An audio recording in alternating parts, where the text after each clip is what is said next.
आमदार रोहित पवार यांच्या ईडी चौकशीच्या विरोधात राष्ट्रवादी काँग्रेस पक्षातर्फे आंदोलन करण्यात आलं। एकच वादा रोहित दादा तुम संघर्ष करो हम तुम्हारे साथ है। धिक्कार असो सरकारचा धिक्कार असो, सरकार हमसे डरती है, ईडी को आगे करती है, अशा जोरदार घोषणाबाजीने परिसर दणाणून सोडलं। रोहित पवार महाराष्ट्रभर पिंजून काढत आहेत, तसेच युवकांचा नेतृत्व म्हणून पुढे येत आहेत, म्हणून त्यांना सूडबुद्धीने चौकशी करण्यात येत आहे, असे मत शहर अध्यक्ष भारत जाधव यांनी व्यक्त केले।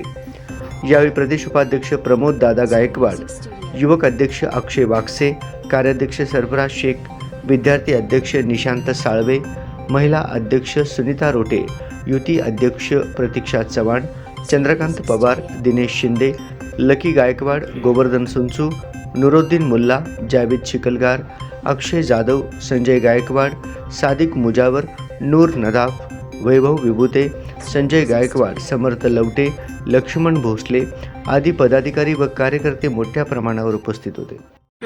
युवकांचे हृदयस्थान असलेले रोहित दादा यांच्या विरोधात ईडीने नोटीस काढलेला आहे आणि आज त्यांनी सुनावणीसाठी त्यांच्या ईडीच्या ऑफिसमध्ये बोलवलेलं आहे। कर नाहीतर डर कशाला अशा उद्देशाने रोहित दादा त्या याच्यात मोठ्या ह्याच्याने गेलेल्या आणि सर्व सरकारच्या विरोधात जे काय बोलणं झालेलं आहे ते सरकार त्यांना घाबरलेलं आहे। संपूर्ण महाराष्ट्र त्यांनी पिंजून काढलेला आहे।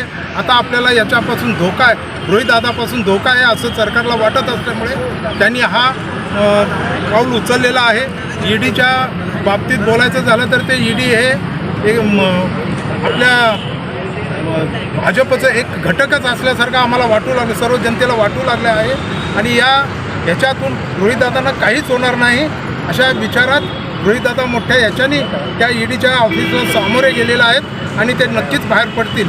जर त्यांना अटक केलं सूड भावनेने तर संपूर्ण महाराष्ट्रात राष्ट्रवादी पक्ष, पवारसाहेबांचा राष्ट्रवादी पक्ष रस्त्यावर उतरून संपूर्ण महाराष्ट्रभर आंदोलन करण्यात येईल आणि रोहितदादांना संपूर्ण महाराष्ट्र त्यांच्या युवक त्यांच्या पाठीचे आहे आणि युवक त्यांना नक्कीच या संकटातून वाचवण्याचा प्रयत्न करतील त्यांच्या ताकदीनं असं मला वाटतं आणि या सरकारने जागेत जागा व्हावं आणि रोहितदादांना सही सलामत बाहेर सोडावं असं मला वाटतं। आणि रोहितदादांनी काहीच केलेलं नाही आहे तरी देखील सूड भावनेने हे करत आलेलं आहे। हे सर्व महाराष्ट्रातल्या सर्व जनतेला कळू लागलं आहे आणि ह्या ईडीनं समजून घ्यावं असं मला वाटतं। जय हिंद, जय महाराष्ट्र, जय राष्ट्रवादी।